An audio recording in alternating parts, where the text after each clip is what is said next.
chers élèves, bienvenue dans cette séance, toujours dans le cadre de l'enseignement à distance.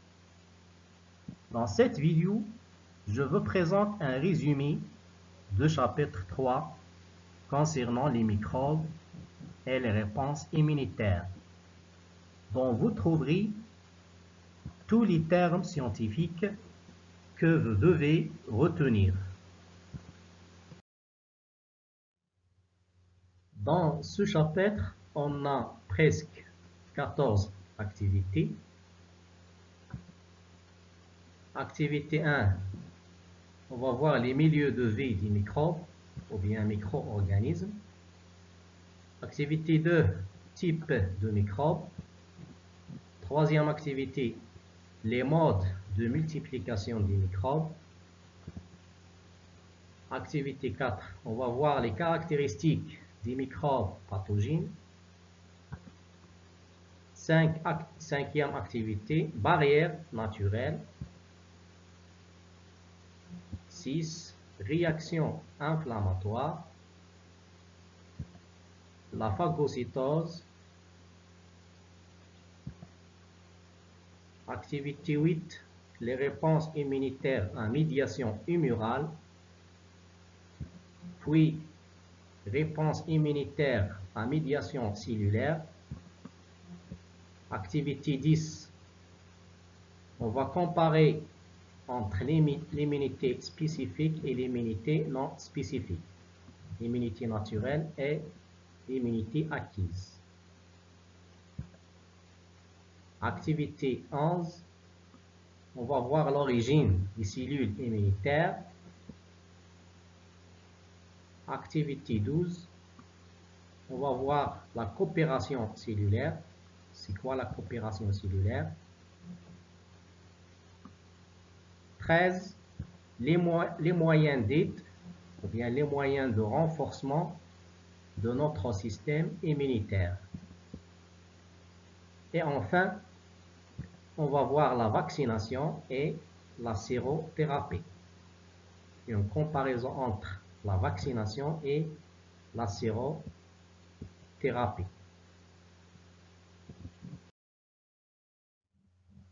Les milieux de vie des microbes ou micro-organismes sont très divers. On peut trouver les micro-organismes dans le sol. Ils vivent aussi dans l'eau. À titre d'exemple, la paramécie, l'amèbe. Se trouvent aussi dans l'air. Ils vivent sur les aliments et sur les objets, etc. Donc, les micro-organismes se trouvent partout, à l'exception des endroits qui sont stériles. Par exemple, les blocs opératoires. Dans les blocs opératoires, on ne trouve pas les micro-organismes.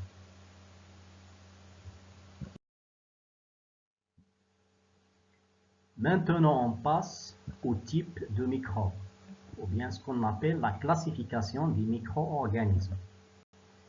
Il y a 4 classes. La première classe, c'est la classe des protozoaires, comme la paramécie, l'amèbe. La deuxième classe, c'est la classe des champignons microscopiques. Il y a 2 types ici, 2 types de champignons microscopiques. Il y a les levures et les moisissures. La troisième classe, c'est la classe des bactéries. Il y a plusieurs types de bactéries. Les monocoques, les diplocoques, etc. Par exemple, les bacilles tétaniques, les bacilles diphthériques, les bacilles lactiques, les streptocoques, les staphylocoques. Pour la classe des virus, ce sont les micro-organismes les plus petites. Pour les modes de multiplication des microbes, on va parler de 4 modes. Le premier, c'est ce qu'on appelle la division cellulaire. Chez les protozoaires, comme la paramécie, et chez les bactéries. Donc, chaque cellule mère se divise en 2, puis en 4, 8, 16 et ainsi de suite. Le deuxième mode, c'est le bourgeonnement. La multiplication par bourgeonnement chez les leveurs. Regardez ici la cellule mère de levure. Elle nous donne un bourgeon. Après, ce bourgeon va se détacher de la cellule mère et elle vit indépendamment de la cellule mère. Le troisième mode, c'est la sporulation, existe chez les moisissures, ainsi que les spores qui vivent dans l'air. Lorsqu'elles tombent sur un morceau de pain, par exemple, ou bien sur une tomate, sur une pomme, elles trouvent des conditions favorables et elles donnent des filaments. Ces filaments se terminent par des sacs qui s'appellent sporanges contenant des spores. Donc le mode de multiplication, c'est la sporulation. Le dernier mode, c'est la prolifération dans une cellule vivante pour les virus. Donc les virus ne peuvent pas se multiplier en dehors de la cellule vivante. Ils se multiplient à l'intérieur de la cellule vivante.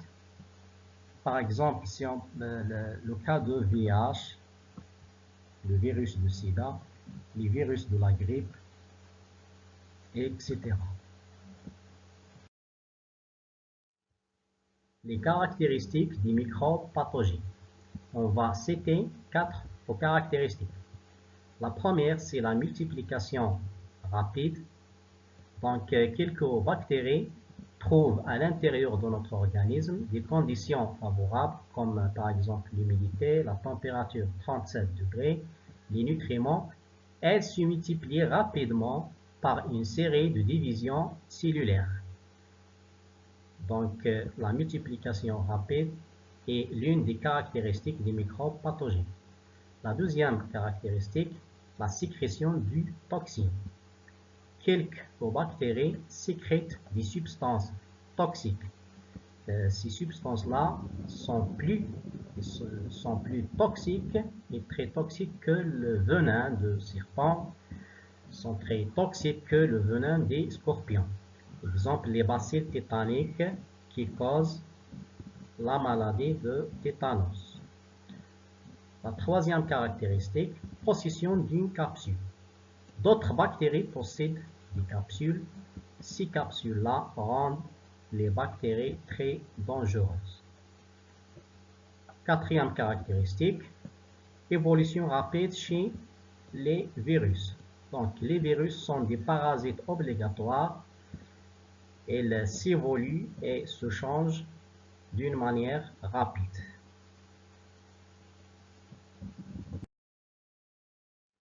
Activité 5, les barrières naturelles. On sait que notre organisme est protégé contre les invasions microbiennes par deux types de barrières naturelles. Il y a les barrières mécaniques constituées par la peau, les cils de la trachée et les muqueuses. Ces barrières-là, leur rôle, c'est d'empêcher l'entrée des microbes à l'intérieur de l'organisme. Deuxième type de barrières sont appelées les barrières chimiques, comme les larmes, la salive, les sucs gastriques, les sécrétions des voies génitales chez la femme et chez l'homme, le sperme chez l'homme et les sécrétions vaginales chez la femme, la sueur. Donc tous ces liquides-là, ils empêchent, leur rôle, c'est d'empêcher le développement des microbes par leur acidité et aussi par leur sécrétion enzymatique. On va voir comment l'organisme réagit-il lorsque les microbes franchissent les barrières naturelles citées précédemment. On va prendre le cas d'une plaie. Au niveau de la plaie, on observe les symptômes suivants, comme le gonflement, la rougeur, la douleur, élévation de la température locale et aussi la sortie de pus. Ces symptômes-là sont appelés les symptômes de la réaction inflammatoire. Donc, au niveau de la plaie, on observe ces symptômes. Regardez votre image, voilà. Dans cette vidéo, comment se fait la réaction inflammatoire? Regardez, c'est la sortie du plasma, puis la sortie des globules blancs. La sortie des globules blancs s'appelle la diapédise. Elle sort et elle se dirige vers les micro-organismes existent au niveau de la plaie. Elle les capture, elle les ingère puis les digère. Ce phénomène s'appelle la phagocytose. Donc, les globules blancs ou bien les polynucléaires ingèrent toutes sortes de bactéries ici, donc il est non spécifique et d'une manière immédiate. On passe maintenant aux étapes de la phagocytose. La première étape, c'est l'adhésion. C'est quoi l'adhésion? C'est l'accolement de phagocytes aux bactéries. Elle les englobe avec des prolongements cytoplasmiques, comme vous voyez ici. Ces prolongements s'appellent les pseudopodes. La deuxième étape, c'est l'ingestion. Les phagocytes vont ingérer les bactéries. Troisième étape, c'est la digestion avec des enzymes contenant dans les vésicules. Dans ces vésicules-là, il y a des enzymes qui vont digérer la bactérie. Les débris ou bien les déchets résultants sont rejetés à l'extérieur. Donc la dernière étape, c'est le rejet des débris ou bien des déchets. Voilà les étapes de la phagocytose. Parfois, les microbes pathogènes résistent à la phagocytose. Et dans ce cas, l'infection peut progresser. Alors, la question qui se pose, est-ce qu'il y a d'autres mécanismes, est-ce qu'il y a d'autres moyens de défense de l'organisme contre ces agents pathogènes?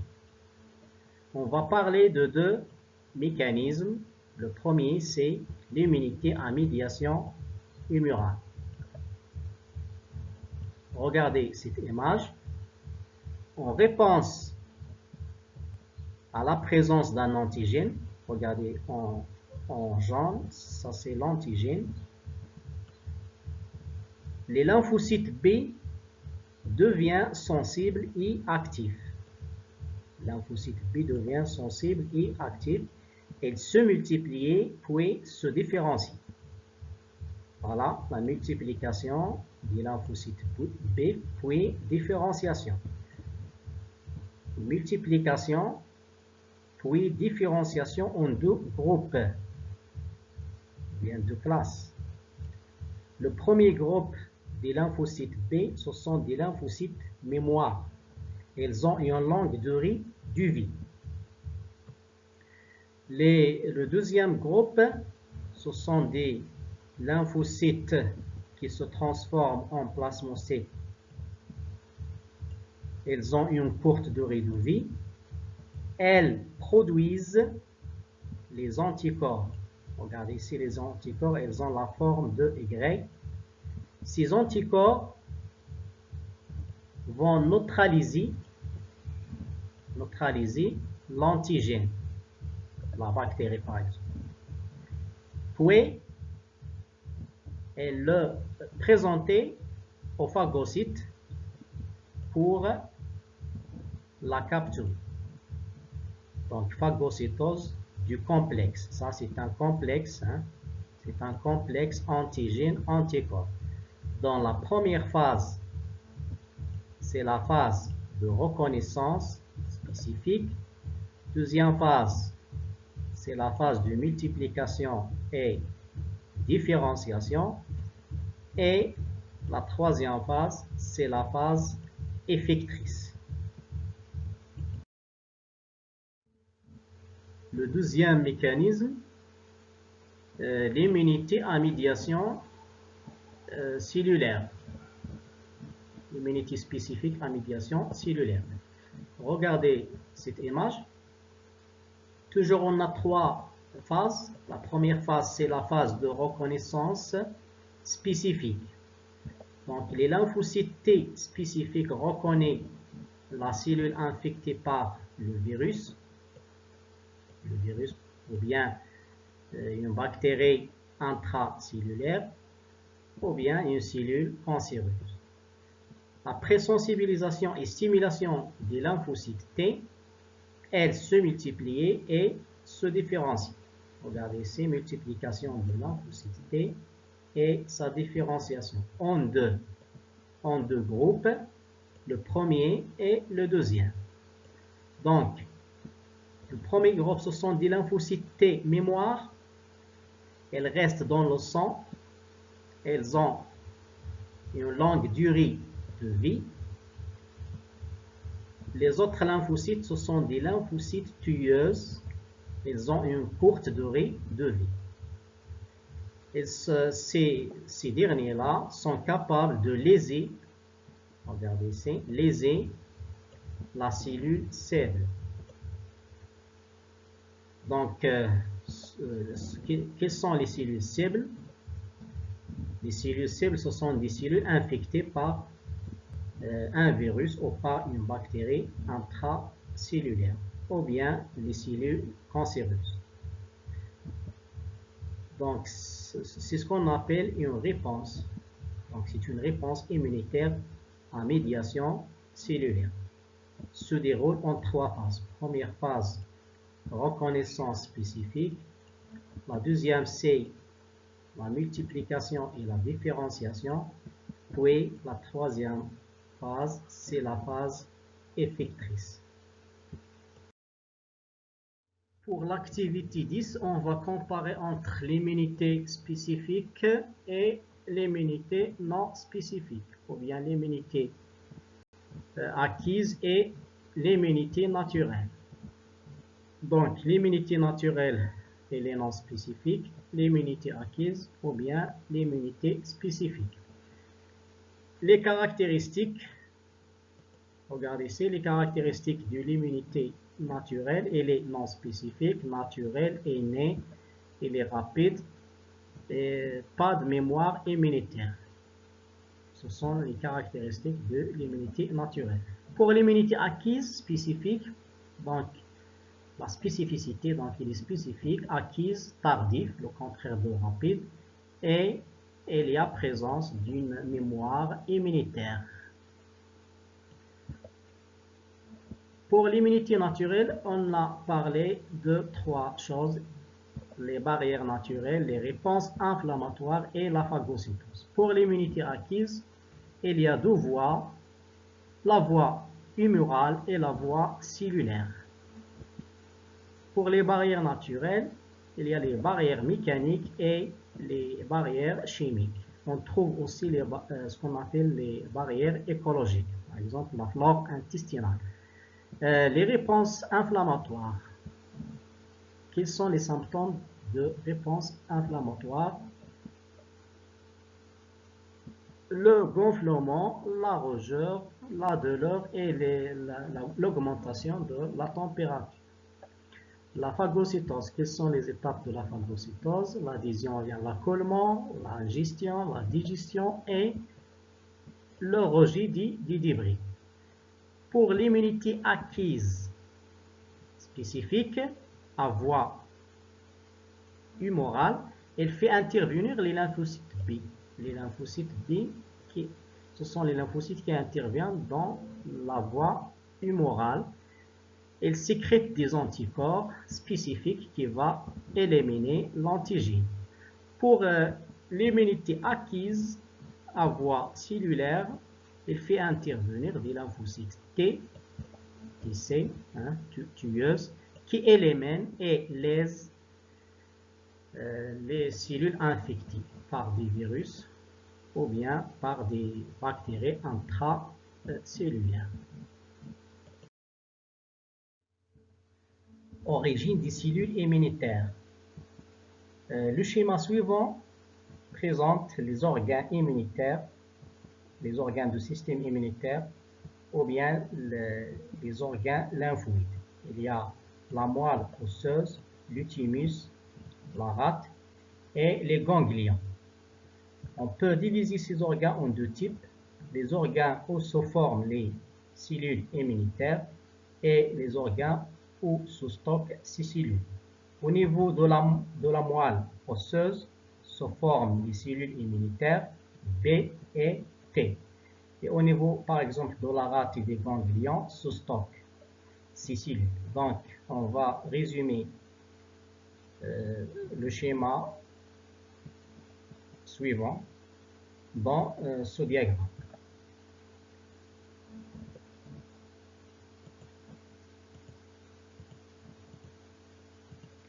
Les organes lymphoïdes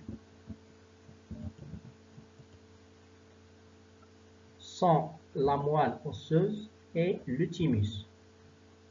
Les organes lymphoïdes secondaires sont les amygdales, les ganglions lymphatiques et la rate. Donc les organes lymphoïdes primaires, la moelle osseuse a pour rôle, quel est le rôle? C'est le lieu de formation des lymphocytes B et T. Et aussi le lieu de maturation des lymphocytes B. Pour le thymus, c'est le lieu de maturation des lymphocytes T. Et ces cellules-là se stockent au niveau de la rate, au niveau des ganglions lymphatiques. Donc c'est le lieu de stockage des lymphocytes B et T. Activité 12, la coopération cellulaire. Dans ce schéma, on va expliquer le mécanisme de la coopération cellulaire. Ici, la phagocyte va présenter l'antigène ou lymphocyte T4. Ça, c'est lymphocyte T4. Pour la sensibiliser et l'activer. Donc, sensibilisation et activation de lymphocyte T4. Là, on a deux possibilités. Première possibilité, puis la deuxième possibilité. Donc, l'activation des lymphocytes B par les lymphocytes T4, elles se multiplient, les lymphocytes B se multiplient et se différencient. Se multiplier et se différencier en lymphocytes B mémoire et en plasmocyte qui va produire les anticorps spécifiques. Et ces anticorps neutralisent les antigènes. La deuxième possibilité, les lymphocytes T4 activent les lymphocytes T. Les lymphocytes T se multiplient et se différencient en deux types. T mémoire, qui va rester dans le sang, et T tueuse, qui va léser la cellule infectée par les virus ou bien par les bactéries intracellulaires. Donc, les phagocytes et les lymphocytes s'entraident entre elles pour détruire les antigènes. C'est ce qu'on appelle la coopération cellulaire. Les moyens d'aide ou bien de renforcement du système immunitaire. Donc, il y a plusieurs méthodes et plusieurs moyens utilisé pour renforcer le système immunitaire et l'aider pour lutter contre les microbes pathogènes. Ces méthodes sont divisées en deux types. Comme vous voyez ici, ces méthodes-là à gauche, ce sont des méthodes de prévention. Et ces méthodes-là à gauche, à droite plutôt, sont des méthodes curatives ou bien les méthodes de traitement.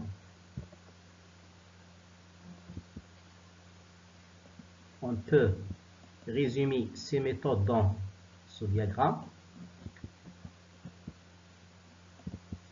Les moyens préventifs. Premier moyen, c'est l'asepsie. C'est quoi l'asepsie? L'asepsie est le fait de débarrasser un milieu de tous les microbes qui peuvent l'infecter. Exemple, stérilisation de matériel opératoire. Donc, quelles sont les mesures simples qui permettent d'éviter l'infection au niveau de la salle opératoire? Par exemple, on va mettre le médecin, le chirurgien, il va mettre les vêtements stériles, laver les mains, fermer la porte et les fenêtres de la salle opératoire. Deuxième moyen, l'antisepsie. Donc l'antisepsie est la technique qui permet d'éliminer les microbes au niveau de la plaie au moment de la blessure. On va utiliser pour cela quelques produits chimiques ou bien ce qu'on appelle des produits antiseptiques comme le bétadine, l'alcool, etc. L'eau oxygénée. Le troisième moyen, c'est la vaccination. Donc, c'est quoi la vaccination? La vaccination consiste à injecter dans l'organisme les microbes qui ont perdu leur action pathogène. Elles sont atténuées. L'organisme fabrique des anticorps restant dans le corps et sont prêts à attaquer des microbes qui pourraient s'introduire ultérieurement. Donc, ces anticorps sont spécifiques. Ils sont prêts et spécifiques. C'est ça la vaccination. On passe maintenant aux méthodes ou bien aux moyens de traitement curatif. Les moyens curatifs ou de traitement. Il y a ce qu'on appelle la sérothérapie. C'est quoi la sérothérapie? La sérothérapie consiste à injecter dans le sang un sérum. Donc ce sérum contient des anticorps spécifiques ayant la capacité de réagir contre un antigène donné. Pour le deuxième moyen curatif, c'est l'antibiotique, l'utilisation des antibiotiques. Donc les antibiotiques sont des substances produites par des champignons, moisissures par exemple, ou des bactéries, ou bien elles sont synthétisées. Et ces antibiotiques-là détruisent les bactéries. Ou bien on va utiliser les sulfamides. C'est quoi les sulfamides? Ce sont des antibactériens synthétiques utilisés dans le traitement de diverses infections bactériennes.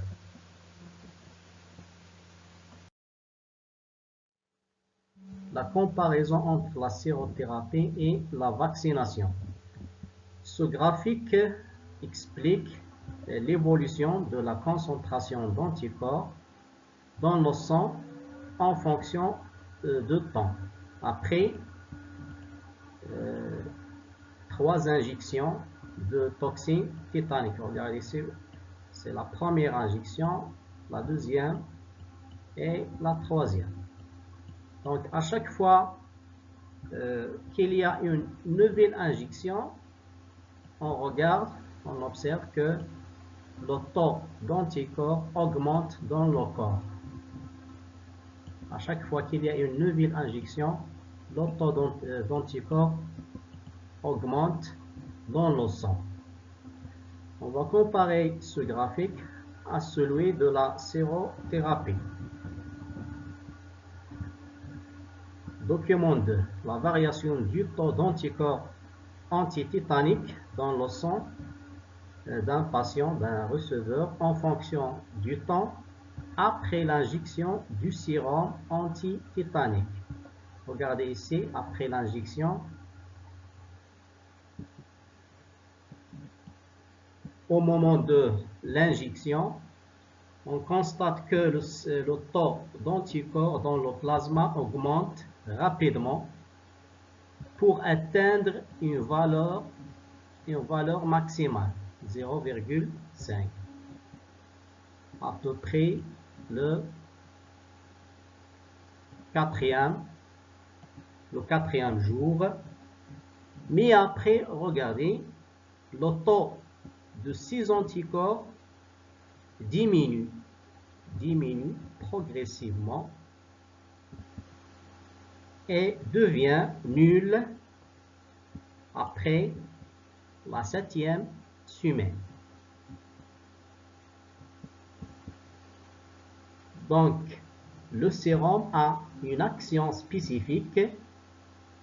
Il permet une immunité passive immédiate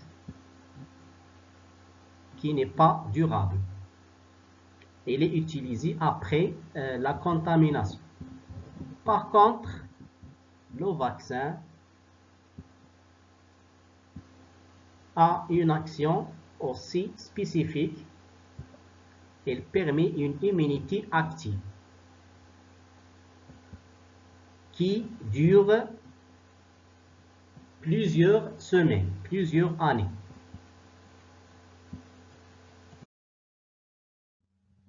Enfin, on va comparer entre la vaccination et la sérothérapie sous forme de tableau ou diagramme. Donc, la vaccination et la sérothérapie ont une action spécifique. Donc, tous les deux, ils ont une action spécifique. C'est-à-dire que les anticorps produits par le corps pendant la vaccination ont une action spécifique pour un antigène donné. Même chose ici, l'action des anticorps donnés aux patients malades ont une action spécifique. L'immunité, elle est active pour la vaccination, elle est passive pour la sérothérapie. Il est durable, il dure longtemps pour la vaccination, quelques années, plusieurs années, mais pour la sérothérapie, l'immunité elle est temporaire, c'est-à-dire quelques semaines. C'est le temps de traitement. L'immunisation acquise elle est lente et c'est l'immunisation elle est transmissible et rapide. Pour le vaccin, on utilise le vaccin avant la contamination, hein, donc avant la contamination. Mais pour le sérum, on utilise le sérum après la contamination. Donc le sérum pour le traitement et le vaccin, c'est un moyen de prévention. Donc pour prévenir, on utilise un vaccin et pour guérir, on utilise un sérum.